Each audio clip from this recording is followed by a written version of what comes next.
జై శ్రీమన్నారాయణ. శ్రీమతే రామానుజాయ నమః. ప్రియ భాగవత బంధువులారా,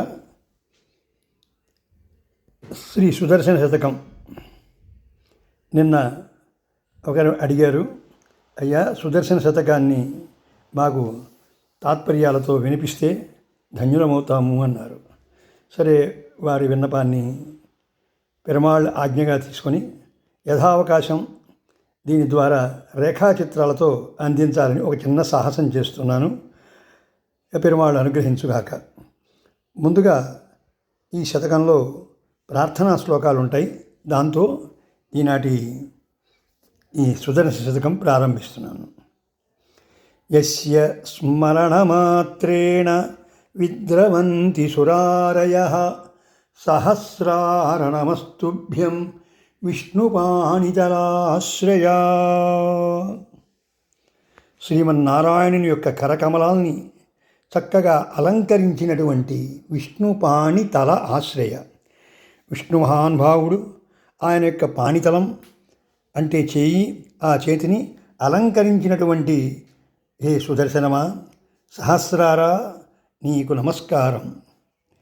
నీ స్మరణ చేస్తేనే చాలు, భయంకరమైనటువంటి రాక్షసులే పారిపోతారు. అంటే రాక్షస స్వరూపంగా ఉండేటువంటి విఘ్నాలు, ఇతరమైనటువంటి ఇబ్బందులు అవన్నీ తొలగిపోతాయని వేరే చెప్పక్కర్లేదు. మహాప్రభావం కలిగినటువంటిది ఈ సుదర్శనం. ఇటువంటి సుదర్శనాన్ని స్మరించడం మన భాగ్యంగా భావించాలి. అందుకనే ఈ శ్లోకంలో యస్య స్మరణమాత్రేణ విద్రవంతి సురారయః సహస్రార నమస్తుభ్యం విష్ణుపాణితలాశ్రయ అంటూ తెలియజేశారు. ఇక రెండవది, క్షిప్త్వా సుదర్శనం చక్రం జ్వాలామాలాతిభీషణం సర్వరోగ ప్రశమనం కురు దేవవరాచ్యుత.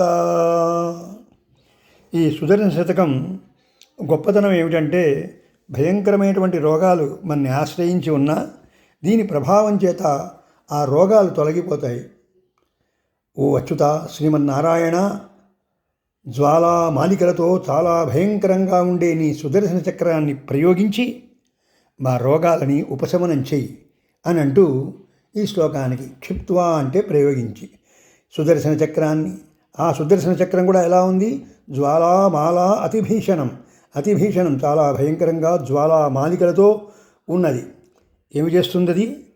సర్వరోగ ప్రశమనం, ఎటువంటి మొండి రోగాలనైనా సరే తొలగించి వేస్తుంది. కురు దేవవర అచ్యుత, ఓ అచ్యుత దేవవర కురు, ప్రశమనం కురు, సర్వరోగ ప్రశమనం కురు అని అంటూ మనకి రెండవ శ్లోకం తెలియజేస్తుంది. ఈ రకంగా ప్రార్థన. మరి మూడవదో, రంగేశ విజ్ఞప్తికరామయస్య చకార చక్రేశ నుతిం నివృత్తయే సమాశ్రయేహం వరపూరణీయః తం కూరనారాయణ నామకం మునిం. ఇక్కడ ఈ శ్లోకంలో ఒక చిన్న వృత్తాంతాన్ని చెప్పుకోవాలి మనం. చాలా కాలం క్రితం శ్రీ రంగనాథస్వామి వారి సన్నిధిలో దివ్య ప్రబంధాన్ని గానం చేసేటువంటి ఒక మహానుభావులు, పరమసాత్వికులు, ప్రపన్నులు, తిరువరంగ పెరుమాళ్ అరయ్యర్ అంటారు ఆయన. ఆయన చాలా కాలంగా స్వామి కైంకర్యాన్ని ఆనందంగానే సాగించారు. ఏనాటి ప్రారంభమో ఏమో వారిని ఒక దుష్టమైనటువంటి రోగం ఆశ్రయించింది.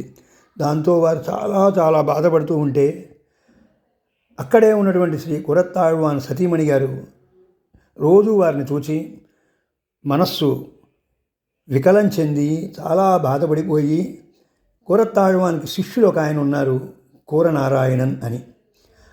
ఆయన వీరిని ఆశ్రయించి, అంటే కురత్తాళ్వారిని ఆశ్రయించి జ్ఞానం పొందాలని వచ్చినటువంటి మహానుభావులు.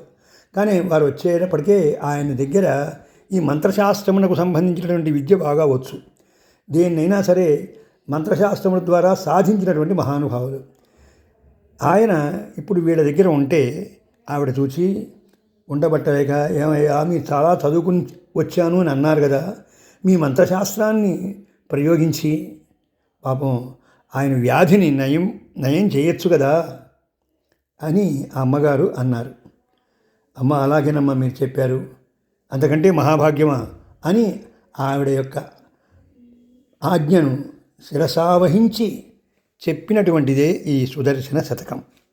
అందువల్ల దాన్ని దృష్టిలో పెట్టుకొని మనకి ఇప్పుడు ఈ శ్లోకంలో రంగేశ విజ్ఞప్తికరామయస్య, శ్రీ రంగనాథుని సన్నిధిలో గానం చేస్తున్నటువంటి ఆ తిరువరంగ పెరుమాళ్ అరయర్ స్వామివారి వ్యాధి నివారణార్థంగా చకార చక్రేశ నితిం నివృత్తయే, వారి రోగాన్ని మొత్తం తీసివేయడం కోసమని చేసినటువంటిది ఈ నుతిం స్తుతి. అటువంటి ఆ స్వామిని సమాశ్రయేహం వరపూరణీయ, అలాంటి మహానుభావులైనటువంటి మహా ఉపకారం చేసినటువంటి ఆ కూరనారాయణ అనే పేరు కలిగినటువంటి మునిని ఆశ్రయిస్తున్నాను అని అంటూ గ్రంథకర్తకి నమస్కారం చేసి తర్వాత గ్రంథంలోకి ప్రవేశిస్తారు ఈ శతకకర్తలు. ఈ శతకాన్ని చదువుకునేటువంటి అందరూ కూడా ముందుగా చేయవలసినటువంటి నమస్కృతులు ఈ 3 శ్లోకాల ద్వారా తెలియజేశారు.